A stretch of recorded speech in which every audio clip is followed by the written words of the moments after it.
Welcome to our weekly roundtable discussion by Law Enforcement Coaching, where each week we have unscripted conversations on relevant topics for law enforcement and our first responder community. This week we have conversation around a sensitive topic, yet a topic that needs to be addressed. We are joined by former undercover officer and best-selling author Matt Griffin for a powerful conversation about suicide awareness. We appreciate you tuning in and hope you find some useful insights and information from these discussions. Hi, everybody. Welcome. Thank you for joining us for another weekly roundtable. This week, we are joined by myself and Chris Zamora, the founders of Law Enforcement Coaching. We have our weekly roundtable regular and team member, Mike Lawson, joining us. And we have an awesome special guest, Matt. I'm just going to I'm going to throw it to you. So I'm going to let you tell them who you are. Well, I really appreciate you guys having me on, and it means the world to me. I know we're getting into the holiday season, so by way of introduction, Matt Griffin, 21 years in the military and law enforcement, started with the U.S. Navy, and then went to Virginia Beach Police, and then for Virginia Beach, I went up to the great state of New Hampshire and retired from a small town called Keene, New Hampshire, with my last 6 years being in the Drug Task Force. Awesome. Well, thank you. And so for the audience tuning in, we're going to go into a little bit heavier topic, but it is a topic that we need to be talking about. I think more and more people need to be having open, healthy dialogue around this, but we are going to be talking about suicide. And as you mentioned, we're coming into the holidays, and a lot of times that suicide rate goes up for our first responders and for the calls that you're responding to. So Matt has a very interesting story of his journey. So I'm going to let you just kind of share your backstory, Yeah. and then we'll kind of go into more of the conversation. Yeah, well, I really appreciate it. So when I'm not really sure where to start, but again, as a military person, it was just I was a search and rescue swimmer, and so we were always kind of on the top of our game, always working hard, always in good shape, always dealing with critical incidents, and when I got out of the military, I became a cop in Virginia Beach, and inside of about 2 years, I was on like a community off, oriented policing type of squad. And I was driving through Virginia Beach in this one neighborhood called Lake Edwards. And so as I was driving through, it was Christmas Eve, and on the right side of the street, I saw my buddy Ben, who I hadn't seen in multiple years from the Navy. And so I pulled over. I'm like, "Hey, what's up, man? How you doing?" He said, "Griff, I'm great. How's everything going with you? Blah, blah, blah." He said, "You're a cop now?" I said, "Yeah." And he said, "Meet my son. This is Benny Jr." And he said, "Come on inside. I want you to meet my wife, and I want you to see, my 6-month-old and everything else." I'm like, "Oh, this is great." And he said, "What are you doing for Christmas tomorrow?" I said, "Man, I got to work. I'm a young badge. I'm a young cop." And he said, "Well, I got a whole bunch of people coming over. I got family coming over. I got a huge spread. Do you wanna grab some food?" And I said, "That'd be great. I'm actually working right here in the same neighborhood tomorrow." And I did. And I remember coming in the kitchen and seeing little Benny Jr., 2.5 years old, and he's cutting up Christmas cookies. And I remember he looked at me and he's like, "Mr. Griffin, are you a police officer?" And I said, "Yep." And I never forget, and I always kind of carry that with me. And we had a great Christmas. And fast forward a couple of days, it's New Year's Eve. I'm in the same neighborhood, working the same type. I was writing down license plates, and about 4:30 p.m. the call came out, and anybody that's been on the job just knows like those tones. Like I don't know if they still do it, but we called them code two tones. It just meant that it was a hot call, critical call, and so it came out and doo doo doo doo doo doo. Units 325, units 326 respond to 767 Hampshire Lane, 2.5-year-old code gray. And I remember sitting in my car and I'm writing down license plate. I'm like, "Damn, code gray." That's it. For anybody that doesn't know, that means unconscious, not breathing. I'm like, "Man, that's a really shitty call for New Year's Eve." And again, pretty close to where I was at. And 10 seconds went by, 15 seconds went by, 30 seconds went by. All of a sudden it dawned on me. Damn, 767 Hampshire Lane, that's Benny Jr. So I dropped the car in the drive. I was still the first officer on the scene. I drove up onto the front lawn. I went running inside, and Brittany was screaming. She had taken the 6-month-old and gone into the bathroom to take a shower. And she had put on Willy Wonka and the Chocolate Factory for Benny Jr. And him being the little monkey that he is, he jumped up onto the windowsill and he took the blind cord and he tried to swing onto the dresser. And the blind cord caught him around the neck.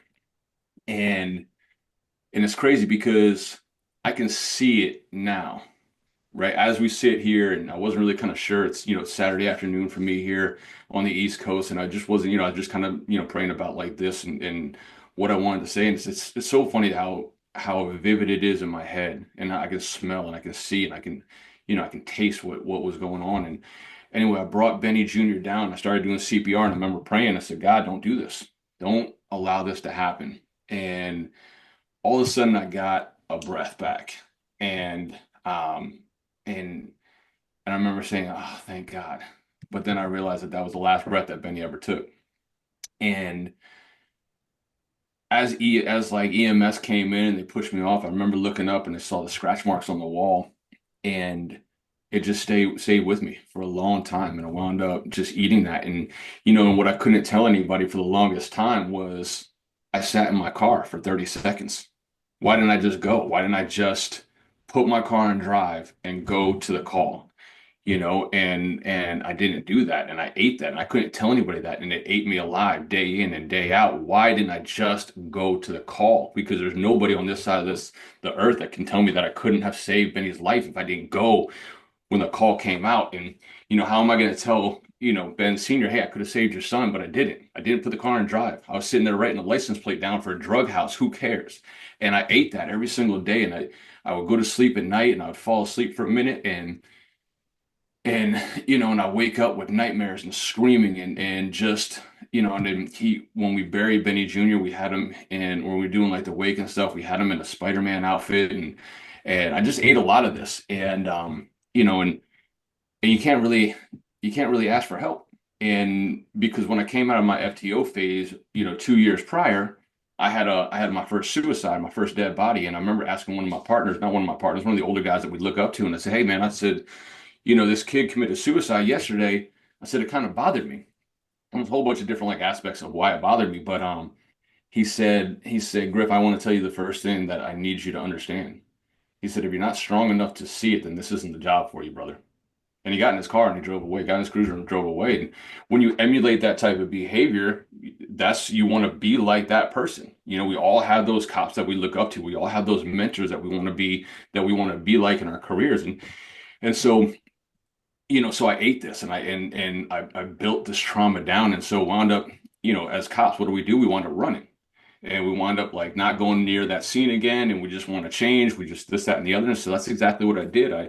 I moved up to New Hampshire with my wife at the time, and my son, and I went to this sleepy town called Keene, New Hampshire, and one of my really close friends, a guy named Brian Costa, was did my background, and we just became very close. Just somebody that I look forward to and to seeing and hanging out with, and as our relationship went on, as our friendship went on, he got promoted. He wound up becoming the chief of police in our small town.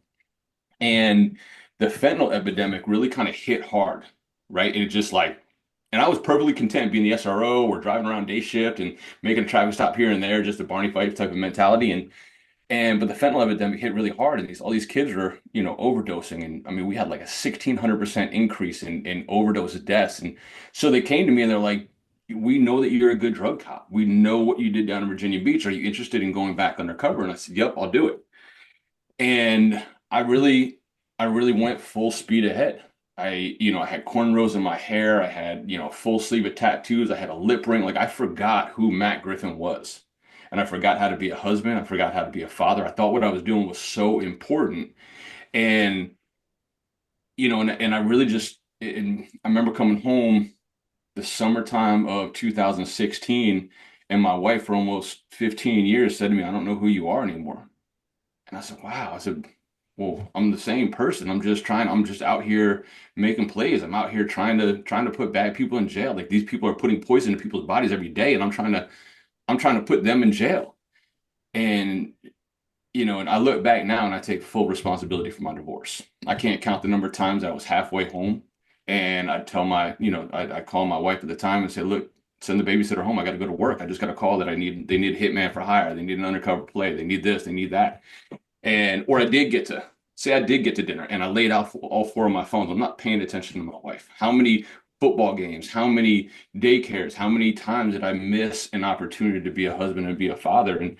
And I tell you that story because a lot of our crises start, we can deal with some of the things that happen on the job, but it's the combination between the home and the job that I've seen that have really kind of affected a lot of the people that I've been involved with. And so the one person that always checked on me, guys, is it was my old partner, Brian. Anytime I saw him, he would say to me, status check, status check. Hey, you good? Like you couldn't tell him if I said I was fine, he would say, hold on, we need to talk. What's going on? Talk to me. Tell me a little bit more about you. Tell me, fine stands for feelings in need of expression. There's another couple other words for it, like fucked up and neurotic and emotional, but like feelings in need of expression, man. So he would always, he was my kind of sounding board. He was my rock. He was that lighthouse for me. And March 9th, 2017 was a bad day. My divorce was finalized. I was living in a shitty little one-bedroom apartment. I was trying to figure out life. I was homeless for a little while. I had too much pride to ask anybody for help. But every day he would always status check me, hey, you good, you good, you good. Well, March 9th, I was back to work. I was running an undercover sting. We were doing like a prostitution sting, and we are in the break room. And we're briefing up, and somebody knocks on the door and says, hey, chief wants to see you. Brian had promoted up and became the chief of police. I'm like, damn, like, what does Brian want? And I remember going down the office, and again, my whole world's in turmoil, right? Like, I was an undercover cop, I was divorced, I was homeless, I didn't have shit. Like, they were there, like, everything was spiraling out of control. And I go down and knock on the door, and he said, Griff, come on in.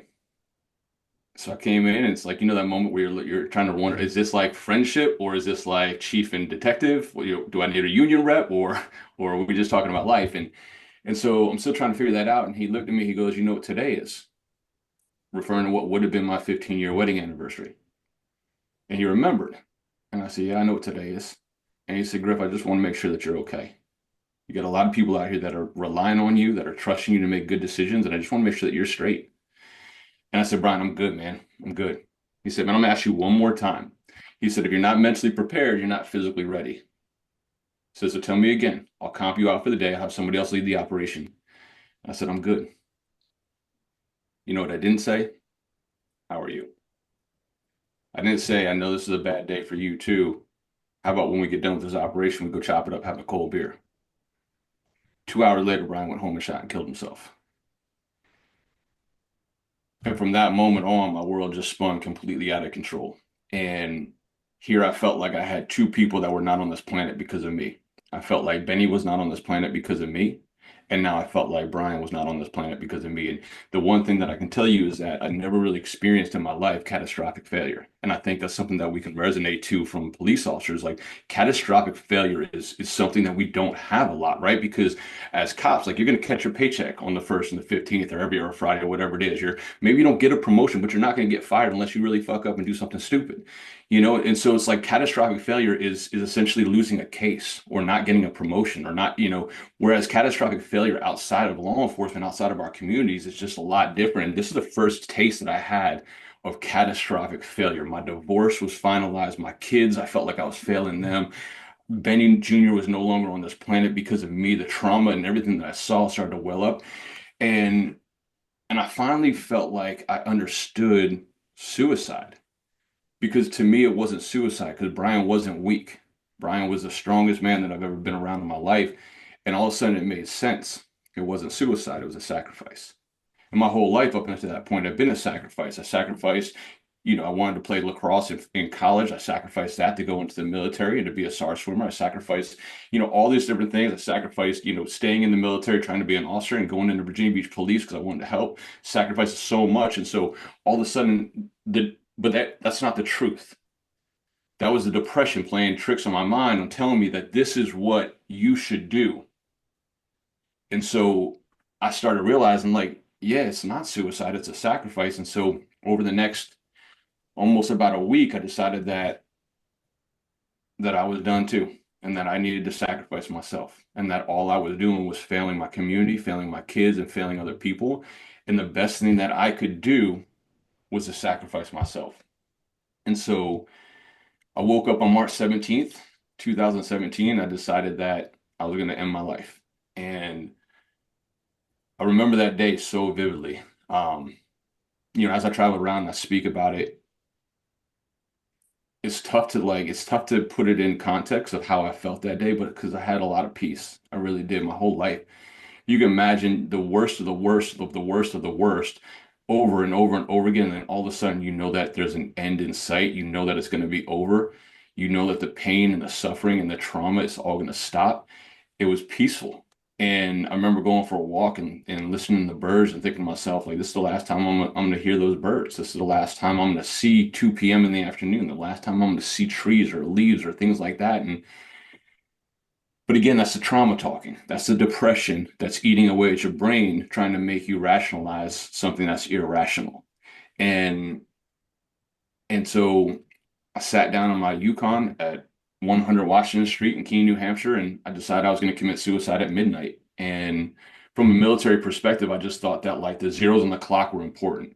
And it was just that's when I was going to let it go. And I sat in my car. I'm a very musically inclined person. I love music. I love listening to music. I love writing music. I don't really know how to write music, but I like to think I do. I like to dance. I like to, and so I started listening to the music of my life and I wrote my suicide note.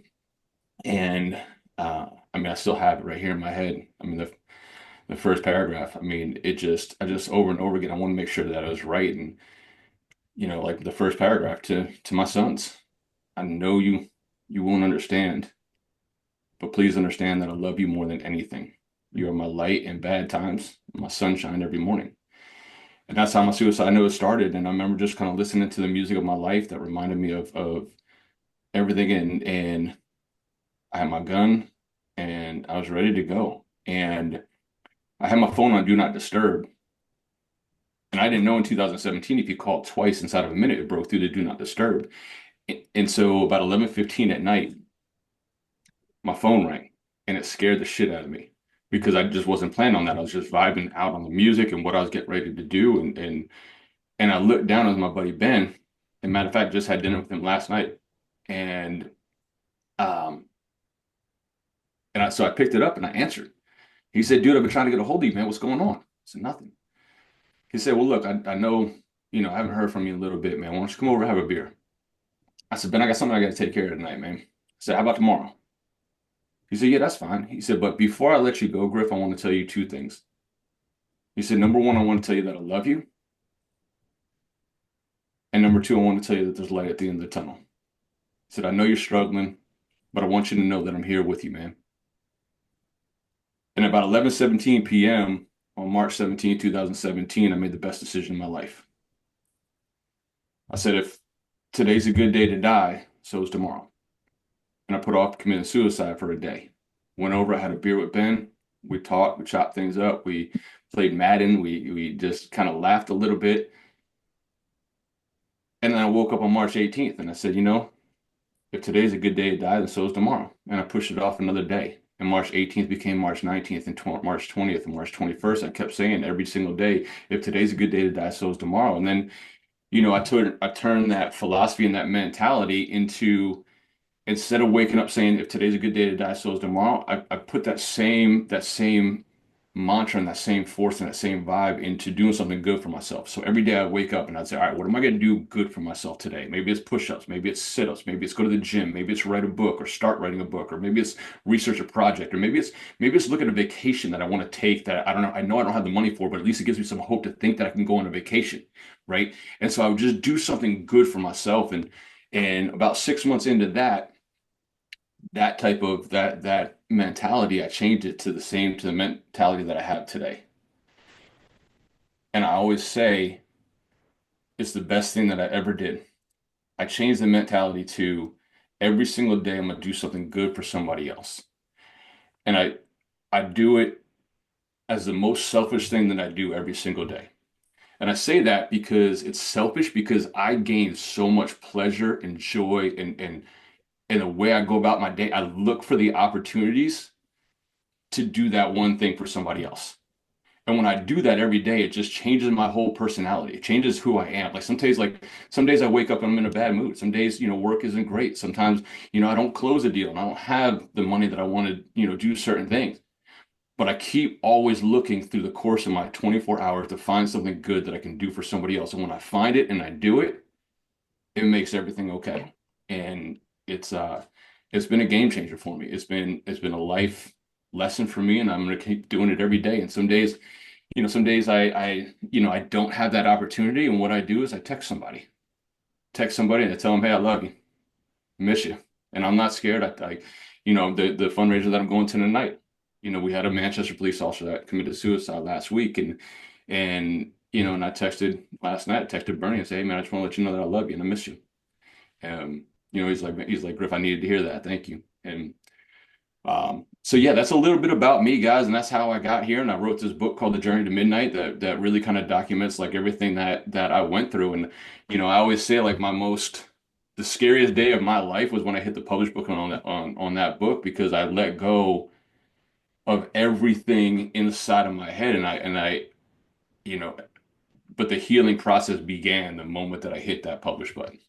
So that's kind of where I am. I know that was heavy, but I want to kind of give everybody like I want to level set a little bit. Like this is who I am, and I'm gonna give you guys anything that I can. I'm gonna be vulnerable about my life, because I think at any point, if somebody's out there and they're listening to this and they're having a tough day and they're thinking like, hey, maybe I'm not the right person for this world, or maybe I'm not the right person for this job, or maybe something is hitting so hard. Maybe Thanksgiving sucked because they lost a family member. Maybe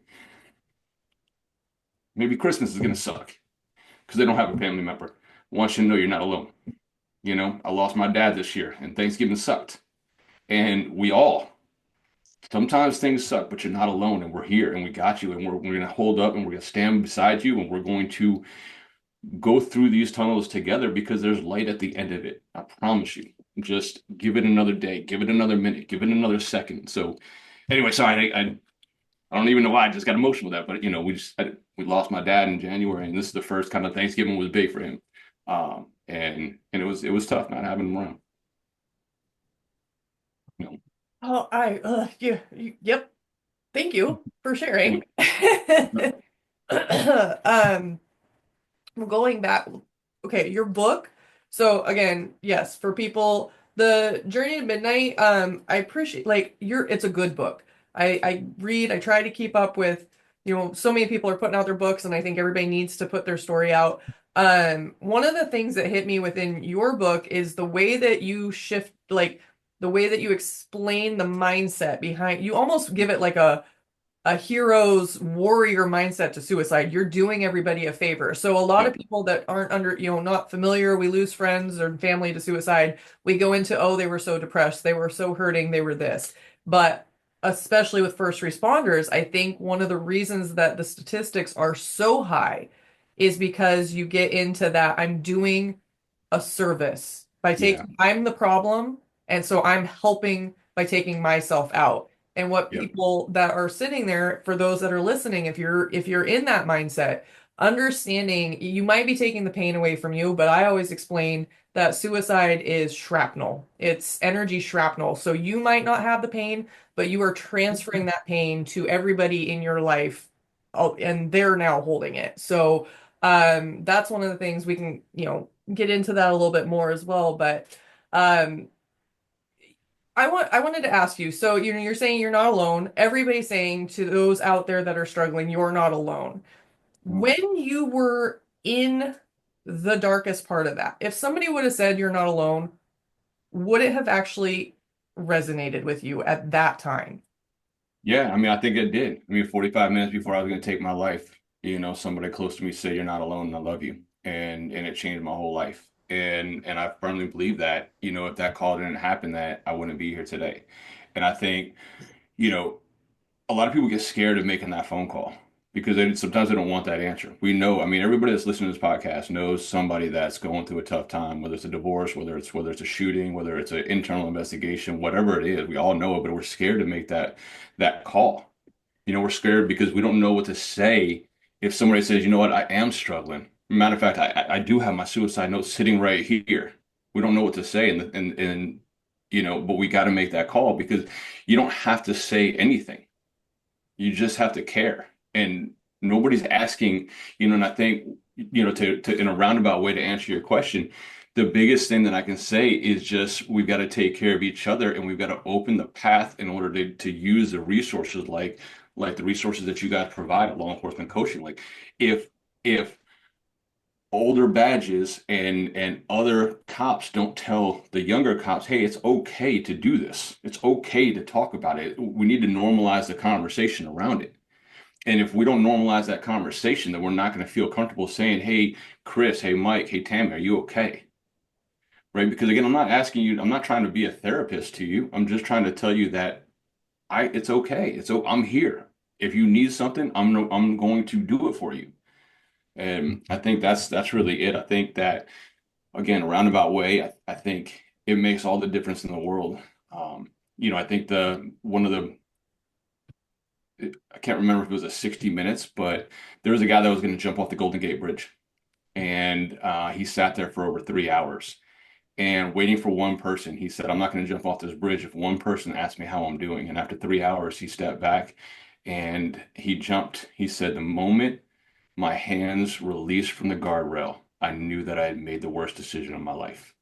And he survived. Less than 1% of the people survived from jumping off that bridge. And he travels around and talks. I can't remember what his name is, but Google it and you'll hear his testimony. And I think that's an important aspect because a lot of times the helplessness and the hopelessness that invades our hearts and our minds can be penetrated by just one person saying, "Hey, I care about you, bro." And that's what it was for me in my life. Chris, Mike, do you guys have anything that you want to? Yeah, it's first of all, I just want to thank you for sharing your story with us, and because you're right, the the thought that we're alone in this goes through just about every cop out there, and I can, because just from my own personal experience, I felt like when I lost hope in my career, because your career and my career are very similar in the undercover world, um, but the moment I felt human emotion and I couldn't control some of the human emotion that was surfacing while I was at work, it made me feel like I'm not a good cop. I'm the worst cop on the planet because cops don't do this. Cops shouldn't have feelings. Cops shouldn't have emotions. We should be able to put that in check and continue. And so when I saw that, to me, that was like I'm a failure. And and I felt like I was alone in this world. I could be in a room full of people, my close friends, my family, and still feel like the loneliest person on the planet, right? Because there's that disconnect that happens. And, the fact that your friend called you at that hour, I mean, that's like divine intervention. You might not even be here had that phone call not gone through. And I think that's so important for everybody listening to this to understand is a simple phone call, a simple reaching out just to say how you're doing. And I like what you said. You said, when he asked me, I said, I'm fine. How many times have we heard that? I'm fine. And that's kind of like the red flag, like, well, tell me more. If you just leave it at I'm fine, you know, what's going to happen if you hang up the phone or if you just stop your contact? So I think Yeah. you explaining that was so important because you were in the darkest place that anybody can ever be. And Yeah. you were willing to take your life. And how many kids do you have? How many kids did you have at that time? Yeah. At that time I had all my kids. I had 4 boys. Wow. Mm. Wow. And it goes to show one how bad of a place you were in that you were willing to just separate yourself from their lives, right? As a Yeah. parent, as a dad, we're all parents here. And I couldn't imagine that. So, the pain that you were going through is unimaginable, and Yeah. so thank you for And I think sharing a that. lot of yeah, and I think a lot of it too, like my brain and the depression really kind of and the PTSD just made me feel like I was doing it for them. And that's the opposite. And it was just it's an irrational thought, but that's the sacrifice thing. Like I felt like I was such a failure to them, and they were so proud of their dad, and now they're not proud of their dad, even though they were. And I remember, when I went to leave law enforcement, and there's a lot of, you get a chance to read my book, there's a lot of reasons why I left law enforcement at the end of 2017. But I remember talking to my 12-year-old who's now 21 and in college and going to be an aerospace engineer. And thank God he got his mother's brains and not mine. But he I said at 12 years old, 13 years old, I said, "Hey, buddy, like, is it okay if dad's not a cop anymore?" And you know what a 13-year-old said to his father? He said, "Dad, I just want you to be happy again." That's all he said.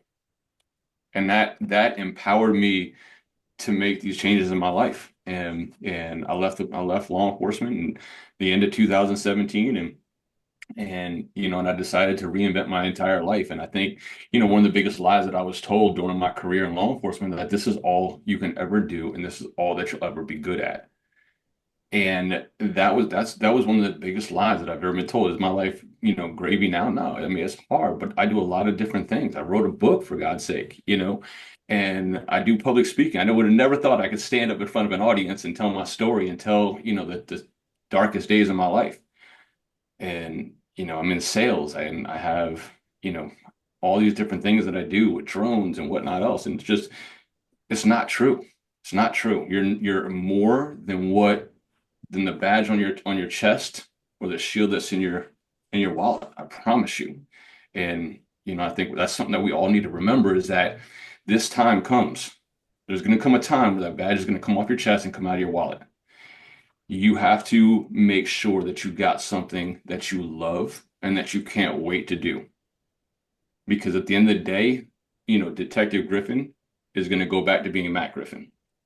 And you got to be okay with that. And if not, the scariest thing that I hear is our life expectancy after a 25-year career is like 18 months, because we're not figuring it out. And it's the biggest battle that we have is the 8 inches between our ears. It took me the better part of 2 years to stop telling people I was a cop. Why? I mean, does Chris Zamora have any more or less value to me if you were a Walmart grocery bagger or the owner of Law Enforcement Coaching? No. You're Chris Zamora. You're Mike Lawson. You're Tami Sharp. I'm Matt Griffin. It doesn't matter that I was a cop. I mean, it does, but it doesn't. It's not my identity. It's a job that I did that I'm proud of, and I'm proud of the career that I have, but everybody's proud of their careers. As well you should be, especially if you work hard. So why do I have to put so much value? Oh, I was a cop. Oh, I was a cop. Great.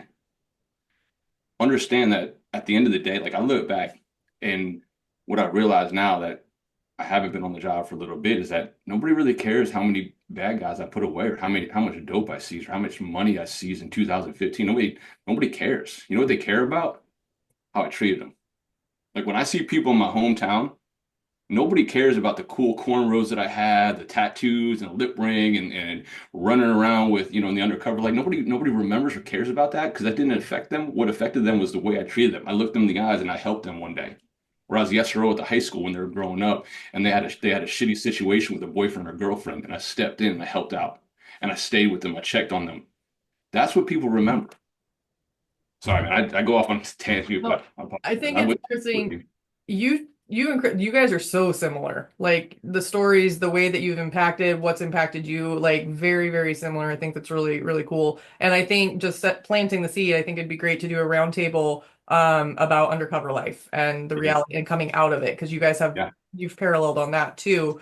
I wanted to say, going back, so you talked about how people they checked in with you and then you realized you didn't ask how they were doing, and that resonated with me, because I check in. I check in with my friends. I check in with my team. I will randomly, if somebody's name pops in, a memory pops in, I will shoot them a text and just be like, "Hey, just checking in. How are you?" And I'm notorious for that. And I'm also hyper aware, and just so everybody knows, like, I'm totally fine. I have my people that do check in, but the majority never ask me how I am. They don't send me texts and say, "Hey, just checking in." I only have maybe 3 people in my life that do check in with me, and I'm checking in with hundreds. And Yeah. so having the awareness for people that are tuning in, the strongest people, I think that's one of the things that shocks everybody about suicide, is it's always the people that you don't expect. It's the ones that are like, they were a go-getter, they were an all-star, they were this, they were that. We just had somebody here in Arizona that fit that description. They were an all-star athlete and they were doing all of this. And everybody's like, where did that come from? So to check in, yes, it's going to be obvious if somebody's going through a hard time, but we need to check in with our warriors, the ones that are like, Yeah. and don't take "I'm fine" or "I'm good." Ask those open-ended questions. It's very important. Agree. Couldn't agree more. Couldn't agree more. Mike, do you have? Hi. Hey, thank you, Matt, for sharing your story. I really appreciate that. Yeah. Early in my career, I lost a good friend in the line of duty. Admittedly, I did not handle that well. You Sorry, know, brother. was drinking, just I don't know. I look back and it just, you know, nobody teaches you how to deal with that, right? Like, Mm. and you kind of just figure it out and you kind of dismiss it eventually. Okay, time's gone by. Fast forward 8 years after that, my favorite sergeant, lieutenant, and then at the time was my captain. Uh, she took her life. I was on a cruise. I'll never forget. I didn't get the message till I got off the cruise. And it was like, no, like of all the people, why, like she would be It makes the sense. last person. She was on the peer support team.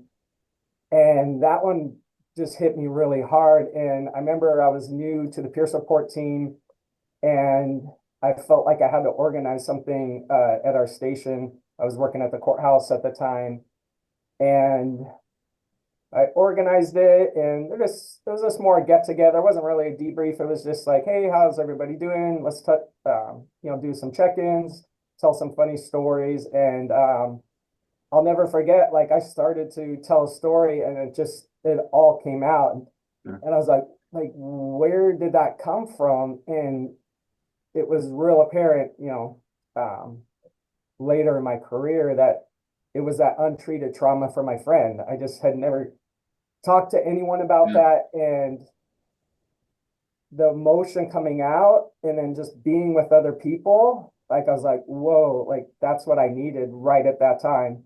Yeah. Fast forward, I think it was 4 years after that, one of my friends that I was working with at the courthouse took his life. And the same thing, I was just like, whoa, like what is happening? Why does this keep happening? And again, I organized a debrief and I was able to get people together and it was very sad, but at the same time, I'm like, okay, this is good. Like I'm not the only one feeling this. And then fast forward, it was almost a year to the day. Another friend took his life and they were, like I had a year before, they were actually best friends. And um, I don't know if he planned it that way. I mean, it was close to the anniversary. It was Mm. almost a year to the date. And that one, he was just a locker room just right next to me. We would talk in the morning. I saw him the Friday before he took his life, and he was always talking about his son. We were into sports a lot, and just yeah, again, I was just like, why does this keep happening? And again, organized a debrief, got people together. We had food and stuff, and I'll never forget. I think it was a court reporter that knew my friend, and she just said, "Thank you so much for organizing this.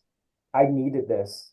I needed to be surrounded by people Yeah. and just breathe and talk about it." And again, it was still sad, but like now as Yeah. a wellness coordinator, I see how important it is to have those debriefs and just to talk to someone and have those check-ins. The check-ins are huge.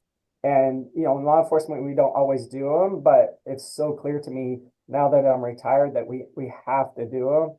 Uh, And, I'm trying with my department to, eventually make that mandatory. I know mandatory is hard to do, but you're going to catch those because we deal with so many different traumas. And when I say they're untreated, it doesn't necessarily have to be a therapist. A lot of times it's just talking to someone, getting it out, and then, just helping each other that way. Yeah. I mean, I think you hit the nail on the head, so I started working with a gentleman out of Dallas Police Department, Ruben Ramirez. He was an assistant chief, and he created a program called Checkpoints, and I really think, and you hit the nail on the head.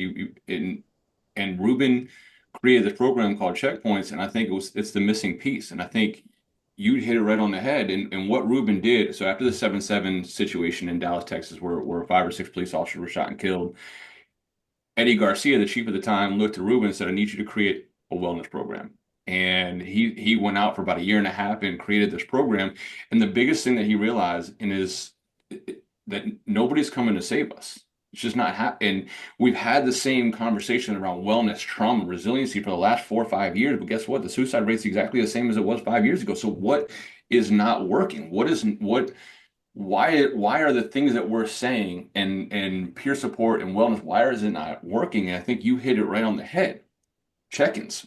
We're not two things. I think that we're not making it okay for those younger badges, the 1 to 5 year police officers, to say, I need help. We're not making it easy. We're not paving the way, and we're not normalizing the conversation. And so, just like you said, like the check-ins, we just call them checkpoints. So inside of 72 hours from a critical incident, a fatality or a loss of life type of call, we check in because the body, typically the studies are showing that inside of 72 hours, you're going to figure out how you're going to process that. And when I say figure out how to process that, if you don't figure out how to process that, it's just going to process itself.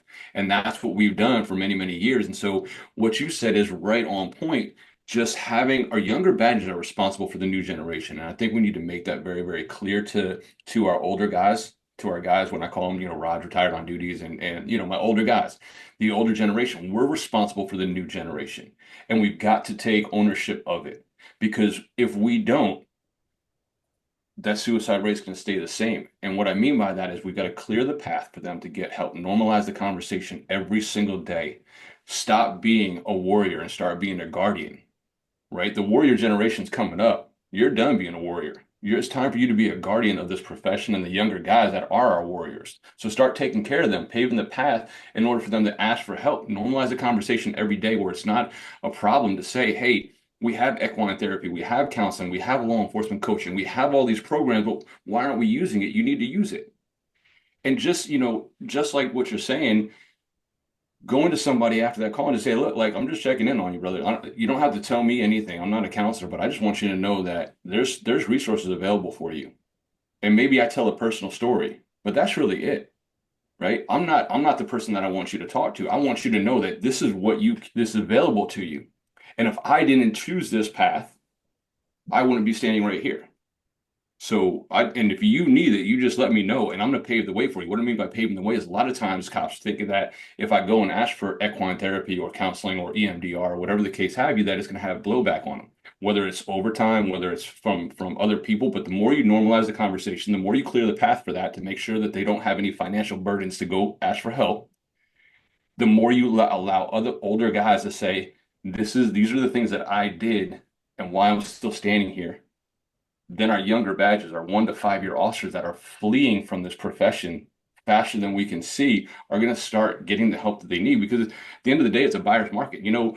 There's a study that just came out that said cops aren't it's a buyer's market for upcoming police officers, right? So what I mean by that is there's only a certain number of qualified applicants to be cops. And so it's a buyer's market. They get to choose their agency. If they're a qualified cop, they're going to apply at 2 or 3 different agencies, and then they're going to choose.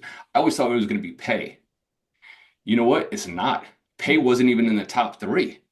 They're like, honestly, what's the difference between 65 grand and 60 grand? Nothing, right? 5 grand over the course of a year, a couple $100. I'll make that in overtime or detail. What I'm looking for is an agency that's going to take care of me, because I've met all your older guys and they hate life. I don't want to be like them, right? I also want technology, and I want a wellness program that is going to be okay. I want to be able to, if I'm a police chief, I want to say to your mom or dad when they say, hey, my son is getting ready to be a police officer in Keene, New Hampshire, or in Virginia Beach, or in Scottsdale, Arizona. I want to be able to say to a mom and dad, I just want you to know that we're going to take care of your son. He's not going to have to ask for help. He's not going to have to ask for it. And that's a major piece of the, I think, sorry, I go off on a tangent, but I think you hit the nail on the head, man. Checking in daily before they get a chance to process this or not process what they saw is so important, man. Just letting them know that there's resources available. Yeah, Matt, you hit something right on the head too that resonated with me. I just came from an open house that we have here at the department. We do it like once a month. And it was so cool. I was able to brag to these people that are applying, are in the process, that their department has a dedicated person, and that's all they do. It's not a collateral duty. And the cool part is we found out, coming from another agency, that helped a lot, because I came in more neutral, kind of like a chaplain. And however you do it, it doesn't matter, but it has to be a dedicated person not a collateral duty. Just saying, You are oh, we have absolutely right. support, that's not good enough. You need somebody that can vet these resources and that people could come in their office. And I've had those conversations. And one happened not even 3 weeks that I was there. A detective came in, said, is it okay if I could close the door? I said, yeah, of course. And he said, so when I had the gun in my mouth, I was going to do it. And he just told his story. And I didn't ask him like, hey, have you ever, told that to anybody here at the department? But I bet you he never had. But now he had a safe place to share that. Yeah. And I built a rapport with this detective and we check in with each other. It's awesome. And it's just little things like that that, again, providing that safe place for our officers and professional staff. Yeah. For the departments, I think the thing that departments need to realize is, one, I agree 100%, having a dedicated person. Because if you have somebody they're doing patrol, they're doing all these things, no, it's too much. So dedicated, but also you need time. Wellness is a new concept, and that's something that we've been learning. We've been doing this for a couple years, and we take a very slow, methodical approach because one, trust, rapport is crucial for somebody to come in. If you have an officer or an employee that does not trust the practitioner, they're not going to get the help that they're craving and needing. So they need to have that, and that takes time. So if you're going to implement a wellness program, I know there's a lot of grant funding that's good for a year. So departments are like, okay, we'll do this for a year. It takes a year to get anything, new business, anything new takes a year to be like, okay, what's up? The second year people start feeling it out and being like, okay, what is this? You're not going to see results until your third, fourth, and fifth year of a wellness program. The people need time to first understand what is it. They have to learn how to trust it. They have to learn that it's going to be credible. So for the departments, this is my soapbox tangent. I always, if you're going to implement a wellness, any kind of program, you need to know that it is for the long term, and you need to really cultivate that. It's very, very important. Couldn't agree more. I mean, when I asked Chiefs, like, oh, like, and again, I do a lot of keynote presentations and travel around a lot of conferences, and she said, oh, like, I've got a great wellness program. I got a peer support group. And the first question I asked them, is it voluntary or is it full time? It's voluntary. You just answer your question, Chief. You just answer your question. We don't even need to have another conversation. Till you make it a priority and you make it a full-time position, nobody else is going to treat it like a full-time position. So I love that. One of the things that we do too with law enforcement coaching, ideally we want to contract with departments. We want our services provided to everybody, sworn, civilian, corrections, family, the spouse. Like, we want to take care of everybody. Because again, if you get into recruitment and retention talk, you want to talk about retention, you need to be taking care of the family. Like you said, it's two parts. So if the departments figure out, I don't want to hear that there's not enough in the budget. There is so much money out there. There are grants, there are wellness grants, there are private funders. There is money. You just have to make it the priority to get it. If it's a priority, then you will find that. So funding, not enough money is BS. And we share this because on average across the nation, it costs $160,000 to have one employee from the start up to where they can go out on their own. And that does not include marketing, and that doesn't guarantee that they're going to whatever. So that's a whole nother thing. But, taking care of the people that you have, really investing in them is so crucial. yeah. And showing the KPIs afterwards, right? From like the start, like say an agency begins to partner with law enforcement coaching, like we're going to show you, and again, same thing from and I would imagine this, like we're gonna show you where your agency is at today, the first day that you start, or that you have the honor of working with with an agency, and then we're also going to show you KPIs, key performance indicators, after a year, after 18 months, after 2 years, and again, if the value is not there from your employees, from your rank and file, then don't continue contracting with us.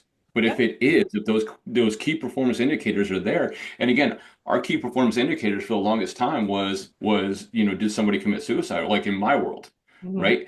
That's not a true key performance indicator. It's how many times have we normalized the conversation? How many times did our officers ask for help? How many times do they use those services? How many times, and again, like there's certain things that we can do in order to show the value, because a lot of times they don't see the value of coaching, wellness, trauma, resiliency, that type of training. And we've got to be able to, in Cops world, it's very black and white. You're either arrested or you're released on a summons, right? Or it's either writing them a ticket or they get a warning and they move on. It's black and white. And we got to understand that there's a gray area in here, but we got to take the gray area of wellness and coaching and make it black and white. So I can say to you, look, here's where your department is today. Allow me to come in and do a survey quickly. Because again, what's that survey going to do? Maybe 10% of the people take it, but what did you just do? We just normalized the conversation because everybody saw that there was a survey. You normalized it. Yep. One of the coolest things, well, we've had two really cool moments in the past year where the departments that implemented coaching and other services. So it's not just a one thing. We have EAP, we have peer support, we have an in-house therapist. Great. Keep going. We have coaching. Great. We have, EMDR. Because not everything's going to fit every person and every type of whatever's going on for them. So having a huge web, that's why we have so many people on the roundtable. It's like everybody, like, let's make sure we're getting the people the help that they need. But we had one chief message us saying they had somebody come in that was having an issue. And in a year before our program coming into them, they would have been like, that sucks. Sorry, you're dealing with that. But because they had coaching, because they had all of these things in place, the chief was immediately able to be like, okay, go time. Let's go get you set up with a coach, with a therapist. Let's go get you to do that. And then we just had that happen again with another department that they have really, they have so many resources within their department. So when the person came in, closed the door, broke down saying, I'm not okay, they knew that they were not going to get in trouble. They're not going to get put on light duty. They're not going to be looked at. The peer support was so thankful that they came in because then they could put everything into go mode. And Mike is the same with it. You cleared the path. Yeah. They knew that they weren't going to get in trouble. They knew that it wasn't going to come back to them. And so they took the vulnerability of going into the office and talking to Mike, to talking to you guys. And it's a top-down approach. And if you don't clear that path, you don't take away everything that comes along with the vulnerability aspect of going and ask for help, they're not going to do it. Because again, one of the major lessons that I learned from writing The Journey to Midnight was one of the very first lessons was everybody that I interviewed somewhere around 150, 200 people that are involved with suicide, whether they attempted, their spouse, whatever it was. And the top thing was they compounded their problems. So let me ask you a question, right? If I'm stuck in some trauma, I saw a fatal traffic accident the other day where there's a nose over here, a head over there, and on the phone there was a picture of his children saying, "Can't wait to come home, Dad," right? And if I'm stuck in that trauma, because that is or affecting me every single day when I go home, and now I don't wake up on time, or I drink too much, or I'm having an extramarital affair, or I don't make it to court, or I pop off to a citizen that's on body cam and I'm dealing with that. So I've got all of those issues that I got to deal with before I address the underlying issue, which is the trauma that I sustained from seeing this fatal car accident. Now, let me ask you a question, and anybody that's listening, am I going to take it upon myself to go find a supervisor and say, hey, I'm really struggling, when I know that can add 4 or 5 more layers of stress to me? I go say I need help. All of a sudden, I'm put on light duty. Other people are judging me. People are looking at me a different way. I lose the ability to work undercover. I lose whatever specialty assignment that I had. I'm not going to continuously compound my problems by asking for help. But if you clear the path and you tell me that there's not going to be any backlash on me, I'm going to go ask for help. And that's what we've seen across the country. Yeah. Agencies that clear the path, their officers get help. Now, here's the thing I'm going to call out kind of the older generation. What I have seen is there are so many people that, because the resources weren't there, they've had to learn how to suck it up. They've had to just survive. And there's so much pain within that they've learned how to cope with it. So sometimes it comes out, and you do, public speaking and training. We've seen it where it's those defensive people that want to immediately call bullshit on what we're doing. Whoever the instructor is, whoever the speaker is, they're like, this is bullshit, da da da, because they're holding on to so much that if you start pulling that thread, it's going to unravel a whole bunch that they're not ready to handle, or they don't think that they can. That it's the weight of that pain, if they look at it, they feel like it's going to crush them. So they'd rather just keep the guard up, keep everybody out. And I'm going to say a couple things because for the audience members coming into any kind of presentation or a wellness event, I mean, we know going into a room, we're walking into cops that are sitting there like, what kind of bullshit is this? And that's fine. But when it comes, Elbows and attitudes. but when it comes to wellness, it's not about, it may or may not be about you. It could be you be the one in the room that needs it and you're sitting there needing to hear it. But if it's not you and you're genuinely okay and you have processed your stuff, you need to understand that there is always somebody in that room that needs to hear what that public speaker, that presenter has to say. And so again, paving the way of don't be a dick in the training. Just don't. Without a doubt. And again, I'm, because we lived that life and because I was there, I have no problem calling people out inside of training. And because you have to, you've got to be accountable to your other people. And again, whether or not what we say is right for one cop or where they're at in their path and their journey, don't close the door for other people that may need to hear the message that we're bringing. And that's really, because again, I did and I know we're going over time, but in one of my keynotes, and I haven't done it since, but in the beginning of it, it was a small keynote. It was maybe 20, 30 people. And I had them, there's a napkin in front of them, and everybody had a pen. I said, what I want you guys to do is I want you to write down the name of the cop that you looked up to when you started your career. And they wrote down that name. And then we went around and we started talking about that person, like what was it about that person? Like the integrity, like he or she was just a badass, just an awesome guy, took care of me, always checked in on me, was this, and this, right? And at the end of the presentation, I said, when we do this presentation again in 25 years, who's going to write your name down? And it just resonated, and I got to go back to doing that because it really makes a huge difference because, stop being an asshole. And so like the second, and you really kind of, the second part of the Journey to Midnight of what I learned, the number two thing, there's three things that I learned from the Journey to Midnight writing it. The second thing is the bucket of crabs. And I always say, like, I put up a big picture and I say, what happens if you put one crab in a bucket? It's going to get out of the bucket. You put a whole bunch of crabs in a bucket and one crab tries to get out of the bucket. What do the other crabs do? They pull it back down. So I tell everybody, stop being some fucking crabs, right? And I tell the whole audience, stop being some damn crabs because you can't be happy for somebody else. We're our own worst nightmare in this profession. Stop being a crab. And I ask people to hear me when I say this, and anybody that's listening to, I know we're getting to the end of time. Hear me when I say this. Someone else's success is not a reflection on you or your lack of success until you speak on it. So stop speaking on it. Stop being a crab. Whether they got success the right way or the wrong way, that's for them to look in the mirror at night when they come home, not for you to speak on. Just let their success be their success. You do your career. You do the things that make you happy, that you want to do. Stop being a crab, pulling other people down. And hopefully that resonates because it's the truth. 100%. Yeah, you're so right. You're so spot on with that, Matt. We can be some of the most supportive community. We'll come help each other out. But the moment we smell blood in the water, it's sharks and piranhas, right? For sure. And so you're right. You're spot on. We got to stop doing that. We got to be able to uplift each other. And you don't need to shit on anybody to make yourself feel better, and unfortunately that's what happens. Yeah. But normalizing talking and venting is huge. It's important. When I first started law enforcement, 20 plus years ago, we never were taught, we never got like any kind of training using tourniquets, right? And recently in the last 10 years, that's really been taken off. And, every cop carries a tourniquet. Why? In case you get shot, in case your partner gets shot or somebody, and you can apply this. Why? It's an immediate medical aid that you need to take care of at that moment. Because you might be bleeding out and help is going to get there fast enough. You've got to do something to get yourself out of there. So we're trained on how to apply this type of first aid, life-saving measures to save our own lives or save the lives of the man or woman that's standing next to us. And it's the same thing here. Same philosophy, same principle. We have to be able to take care of each other, take care of ourselves.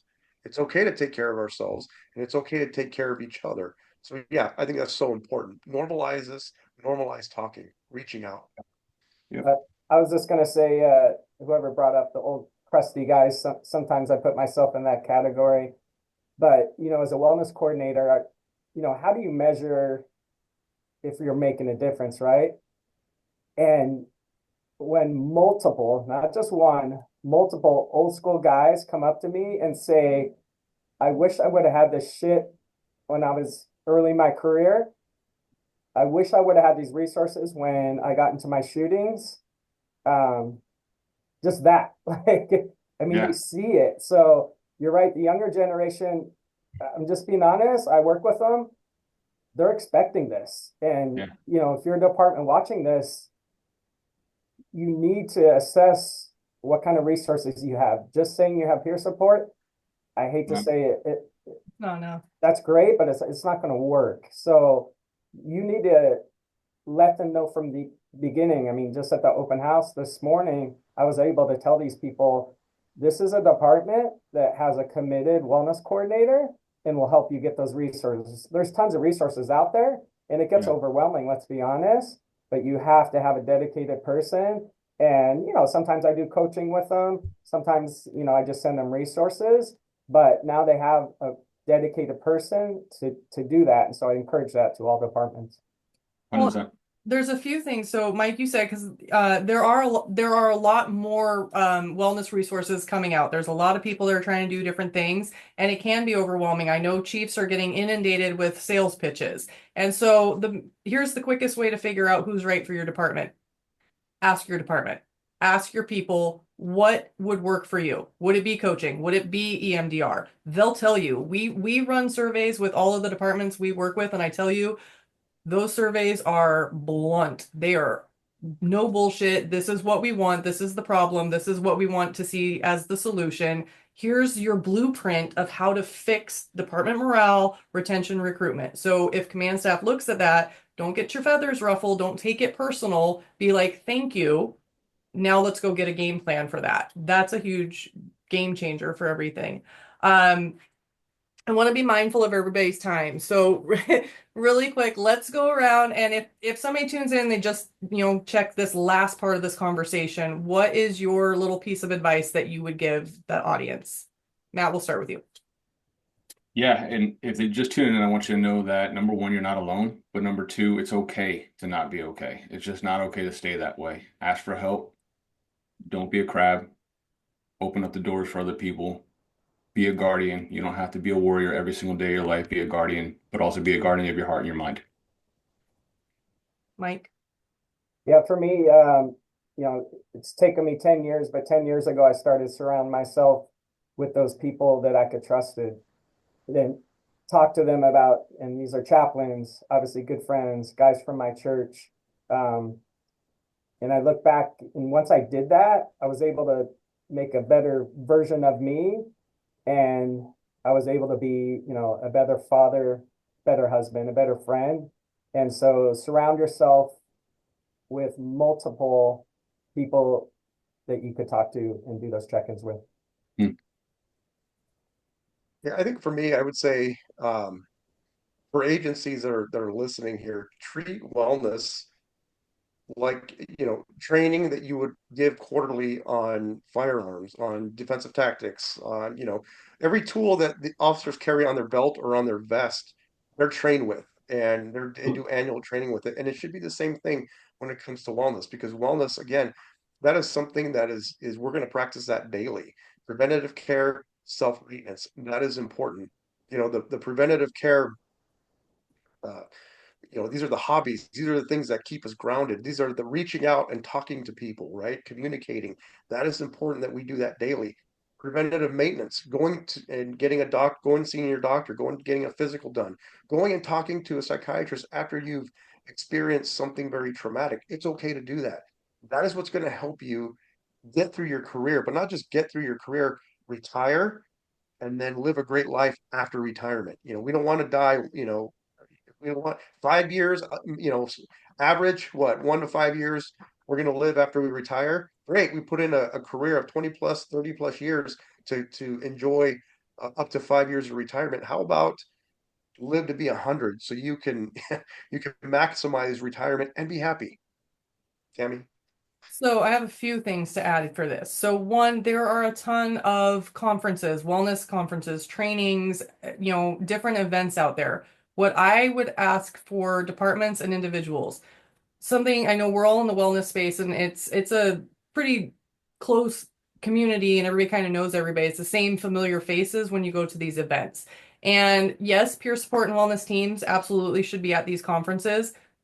So should everybody else. So if you're a department, if you know you have somebody that's a little salty or they've been through some stuff in their career, send those. Don't just send your wellness people, send everybody. If you are in the department, and even for retired people, one of the also going, into suicide, the retired community is very high statistics for suicide. And part of that is loss of who are you? We talked about that a little bit. Who are you without the badge? Who are you without the title?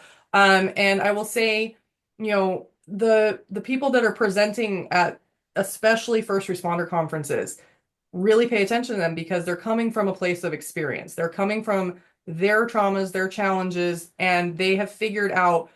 I always say this all the time. Our pain is part of our purpose. It's not our purpose to be in pain, but our pain is part of our purpose. And like Matt does, he goes out and he tries to do something good and tries to help somebody every single day. That is what all of these people are doing, is trying to take our challenges, take our hardships, and save other people a little bit, get you the resources that you need. So that is my tangent. Like, go to the events, tune into the speakers. I'm gonna do a sales pitch for you, Matt. Check out his book. Journey to Midnight. I'm sure you can get it. What, Amazon? You're an Amazon #1 bestseller. Yeah. Yep. Yep. This is genuinely a very good book to read. Chris and I, we read all the time, and some are like, all right, well, that was somebody's story, kudos, but this is like actually very good. I'm going to leave, if you keep watching this, I'm going to leave a couple slides up at the end of this. If you want to contact Matt, you want to get his book, I'm going to put his contact up in there. I'm going to put the suicide prevention hotline number on there. I'm also going to put a link to our coaching, because if you are somebody that has thought about or is thinking about suicide, please reach out. And if you're not that person, please check in and don't take "I'm fine" as the period of the sentence here. So Chris, you were just saying, you were talking about tourniquets, and Matt, earlier you had said, we don't really know if somebody does say "I'm not okay." We're not really equipped to handle that. There hasn't been a lot of training of how do you handle somebody being open to share. So my quickest 2-second tourniquet for wellness, this can help somebody. Tell me more. That's it. Somebody says something to you and you say, "Tell me more," they will tell you more. And you don't have to have answers.